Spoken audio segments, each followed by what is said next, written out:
Tonight, we report on a drive-by shooting in Desert Air and why a spotting scope and a search for owls lead to a lockdown last week. What's happening in sports, Bob? Well, Amber, the Walleyes in Ellensburg battled it out in twin bill action last night at Larson Field, and the Yankees sweep the Mariners. Here's a quick glance at our Weather Center forecast. Hello everyone, I'm Chaselyn Rodriguez. Some showers may be possible along the Cascades. However, dry conditions are expected within the next few days with hot temperatures. I have more details for you in just a bit. I'm Amber Jinks, and we have all this and much more on iFIBER 1 News. From the iFIBER 1 HD studio here in the heart of the Columbia Basin, this is iFIBER 1 News. Your #1 source for local news, sports headlines, and our very own Weather Center forecast covering the entire Columbia Basin. This is iFIBER 1 News, and it starts now.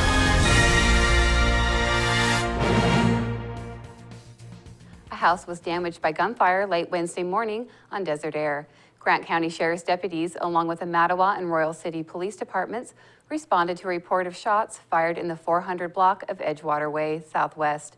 According to the Grant County Sheriff's Office, they found a house struck by at least 4 bullets. The home was occupied at the time, but no injuries were reported. A possible suspect was seen fleeing in a vehicle, and the Sheriff's Office is investigating. The shooting is believed to be gang-related. No further details were released.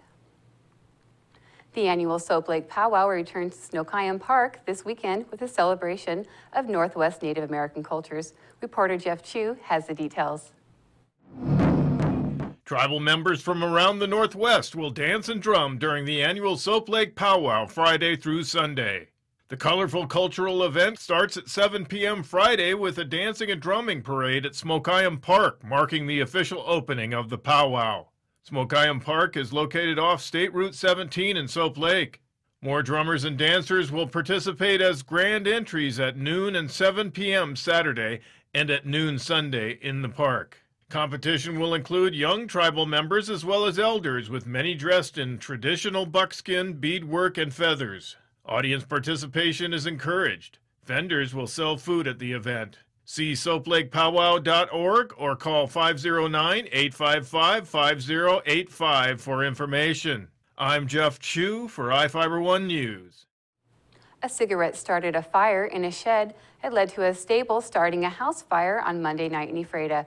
Ephrata Fire Chief Jeremy Burns said on Wednesday a resident at the home on 9th Avenue Southeast was smoking in a woodshed and was careless when he discarded a cigarette. The shed caught fire and was destroyed. Burns said firefighters sprayed the home and a fence to cool them down before leaving the property. About an hour later, an elderly woman at the home noticed smoke in the bathroom and called 911. Firefighters were dispatched. They thought it was rekindling of the shed fire, but found the back of the home on fire. The home was a complete loss.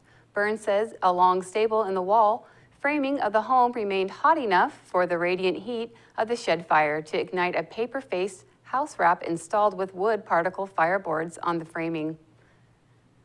State auditors found issues with Grant County's investment policy and how well it kept items safe. Representatives from Washington State Auditor's Office met with Grant County Commissioners, Treasurer, and Auditor Tuesday morning to discuss the results of the 2013 audit. The Auditor's Office plans to issue a management letter to the county as part of the audit. State auditors regularly review government entities to check their compliance with state and federal laws. State auditors pointed out issues with a section of the county's investment policy. The county handles money from several Grant County government agencies to invest. The government agencies receive interest from the money, which can be used in their budgets. The state auditors found problems with how the county kept track of small and attractive assets, such as electronics, computers, cameras, and other items. Several items, including 1 tablet, 2 monitors, 3 laptops, and 5 desktop computers, are missing. Now we take a look at people being sought by law enforcement. This is Sheriff Tom Jones with the Grant County Sheriff's Office. Each of the people you see here have a warrant for their arrest. If you see any of these people, we ask you do not attempt to detain or apprehend them, but call us at 509-762-1160 or send us an email at crimetips@co.grant.wa.us. If the person is presenting a danger, call 911. With your help, we can bring these people to justice and make our community safer.